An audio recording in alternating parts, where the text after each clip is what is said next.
जनसुराज पहला दल है जो कह रहा है कि अगर जनसुराज से गलत आदमी कोई खड़ा हो जाए तो आप उसको वोट मत दीजिए। हम लोग जिसको खड़ा करते हैं उससे अच्छा कोई दूसरा दल खड़ा कर देता है, उसको वोट दीजिए। भाई 243 तो कोई एक दल नहीं जीतेगा।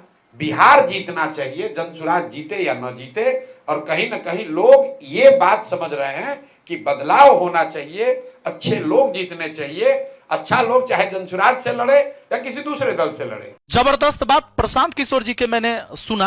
आप किसी के भी समर्थक हो सकते हैं, पर एक बात मैंने सुना जो उन्होंने एक मीडिया के सामने कहा था और लोगों को कहा था एक जनसभा में। उन्होंने कई बार यह स्टेटमेंट दिया है कि आप जब वोट करिए इस बार, तो अगर मेरा कैंडिडेट आपको बेहतर लगे आपके क्षेत्र का तो उसको वोट करिए, और मेरा कैंडिडेट से किसी दूसरे का कैंडिडेट बेहतर लगे तो आप दूसरे को वोट दीजिए, मेरे कैंडिडेट को वोट मत दीजिए। यह बात कहने की ताकत हर किसी पार्टी के नेता में नहीं हो सकता है। चाहे हमारी विचार आपकी विचार उनसे मिले ना मिले, पर इस बात को कैसे आप झुठला सकते हैं? जब कैंडिडेट बेहतर हो सकता है ऐसा भी कि उसके पास पैसा ना हो, बड़ी पार्टी ने उसको टिकट नहीं दिया हो क्योंकि उसके पास पैसा नहीं था, वो दलाल तक नहीं पहुंच पाया, और दलाल के पास पहुंचा भी तो उसकी औकात नहीं थी टिकट लेने की, उसको भगा दिया।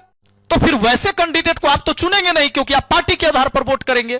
तो ये बहुत बड़ी बात प्रशांत किशोर जी ने कहा कि अगर मेरा कैंडिडेट सब कैंडिडेट में बेहतर लगे तो मुझे वोट करना, मेरे कैंडिडेट को। अगर हमारे कैंडिडेट से दूसरा कैंडिडेट बेहतर है तो उसको वोट कीजिएगा, क्योंकि आपका कैंडिडेट ही आपके क्षेत्र का भाग्य विधाता होगा। इस बात को याद रखिएगा। और अभी उस कैंडिडेट का भाग्य विधाता आप होंगे। 5 साल में एक बार मौका मिला, तो इस बार जब आप वोट डालें तो निष्पक्ष होकर वोट डालें।